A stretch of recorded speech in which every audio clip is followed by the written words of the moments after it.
Hello viewers, welcome to Blue Animal Farms, and in today's video I'm going to talk about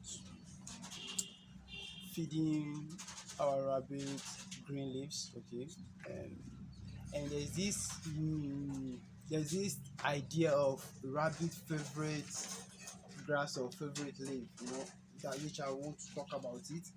you know there's one thing people need to understand. There is nothing like rabbit favorite grass or rabbit favorite leaf.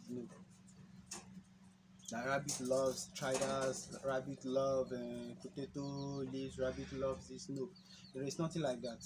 Okay, it's just like a human being. There's nothing like human favorite food. You love what you are used to. You understand? Hmm.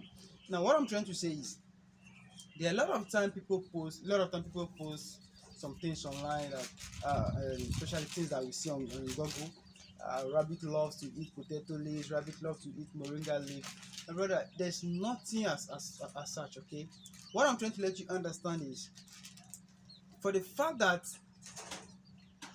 somebody say rabbit loves to eat potato leaves or rabbit loves to eat moringa leaf does not mean you start going around looking for moringa leaf to give your rabbit because farmer A said rabbit loves moringa leaf. No, the truth of the matter is rabbits loves what they are used to.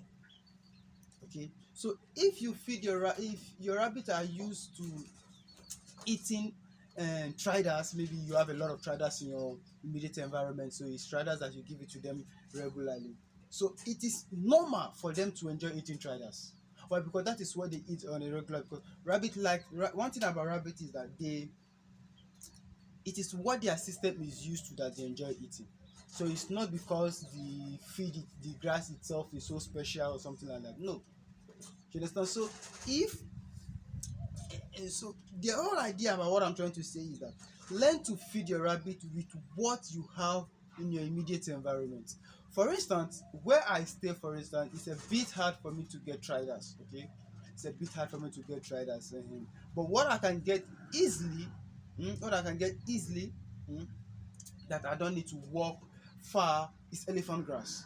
Okay, I have a lot of elephant grass in my immediate environment. So I train my rabbit to eat elephant grass because that is the only thing that I can get anytime for them. Okay, so there was a time I went to a friend's place around Aton, a bit far from my place, and in his side he have a lot of traders there. So I caught some traders like two bags and I brought it. It it was always waste because they didn't eat it. You understand? Meanwhile, my friend over there, the rabbit they really enjoy eating triders. Why? Because that is what he has in his environment. So he feed them with a lot of triders. So that is one thing I want farmers to understand. Okay, do not try to say because a farmer said his rabbit is eating triders, they love triders, then you start worrying yourself where to get triders. Because a farmer said his rabbit love to eat potato leaves and they enjoy potato leaves, then you start looking for potato leaf because somebody told you potato leaf is like this, like this. No, you train your rabbit with what is in your immediate environment so that you won't be having issue of feeding.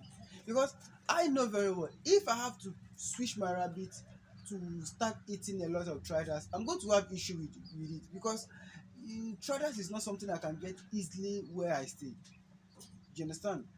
But elephant grass, on the other hand, is very common in my immediate environment. So if I feed my rabbit with elephant grass, it's very easy for me. And one of the reasons why I feed them with elephant, I prefer them feeding on elephant grass because I also have goats and ram. Okay, so it's very easy for me when I enter the bush. The quantity of elephant grass I cut, I can give some to my rabbit, I can give some to my goat and my ram. So this is how you have to feed your animal. You don't feed your animal based on what somebody said. You feed your animal based on what you have on your immediate environment. Now, one thing about livestock farming and rabbit farming, to be precise, we read a lot of things online, a lot of things that we read online, but what we fail to understand is that what you are reading online or the video you are watching online, the person that did the video took into consideration factors in his immediate environment. Okay, so it's now left to you now to see if those things can be applied in your environment. You understand? You don't take a technology or an idea in environment A and try to apply it to the letter in environment B. It doesn't work that way. That's one thing we Africans don't understand. For instance, you see a lot of farmers, when you ask them what is the best hay to give rabbit, I can tell you categorically 90% of farmers are going to say, it's alfalfa hay. That is because that is what the Americans wrote on their website. But in Africa here, we don't in Nigeria here, we don't have alfalfa hay. So does it mean if you don't have alfalfa hay, you have to start looking for? No, hay is hay. So I see no reason why we should try to worry ourselves because a white man somewhere wrote on his on Google that a rabbit loves to eat alfalfa hay is the favorite hay. Then everybody's trying to look for alfalfa hay for his rabbits. No, my friend, that is America for you. But when you come to Nigeria, you have to ask yourself, what can we use here to achieve the result that we want? Okay, so what I'm trying to say is what? It's good to read things online, it's good to follow YouTube videos, but sometimes you need to understand that those things that are being that you read or some of the things that you watch on videos cannot be applied to your immediate environment. You need to see, after reading those things, after watching those videos, try to sit down and see how you can make some changes so that those things will fit into your environment. You understand? For instance, a lot of people have been asking me, why don't I use nipple? Okay, I have my own reason why I don't use nipple. You know, in the Western world, they are in the very cold environment. Okay, very cold environment. So their rabbit drink less water. You understand? And the weather is so cold that their rabbit don't practically overheat. But here in the tropical zone, you know, in the afternoon the weather is so hot that sometimes you see your rabbit panting. Some of them will die as a result of heat stroke. So that was one of the reasons why I don't use nipple, because for me I believe nipples I don't actually give them enough water to drink, because the water just coming out like drop. Meanwhile rabbit don't sip water, they actually drink water.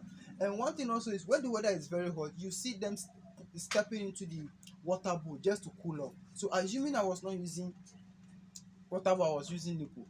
So what I'm trying to say is, it is not everything that you see online that you try to apply to your environment. It doesn't work that way. Okay, so let's go back to the grass and leaves that I was talking about. So try to feed your rabbit based on what you have. Okay, if you know that you have a lot of palm tree leaves in your environment, you can feed the rabbit with palm tree leaf. They eat it. One thing I love about rabbit is that they eat they eat a lot of, there are a lot of practically most of these leaves that you see around us, rabbit eat it. You understand? They eat it. It's just that when you give it to them for the first time, because they are not used to it, they may not eat it at the first time. But when you introduce it to them gradually, with time they will accept it. So try to feed your rabbit with what you have. Do not feed the rabbit because you are in Ibadan, and a farmer is in Ilori, and the farmer said, I feed my rabbit with groundnut hay, groundnut leaves, and you start looking for groundnut leaves. People in Ilori, because in Ilori I think they do a lot of groundnut farming, so it's very easy for them to get groundnut leaves. Okay, but you that are staying, you are in Lagos or you are in Ibadan, any other place, it's a bit difficult for you, so you won't try to break your head because of that. Okay, meanwhile you have other alternatives that you can use that will give you the same result that you want. Okay, so dear rabbit farmer, I hope I've explained myself and this video is going to help. Thank you for watching the video, and don't forget to share in other groups so that to help other people. Once again, this is Grandma Farm. Thank you.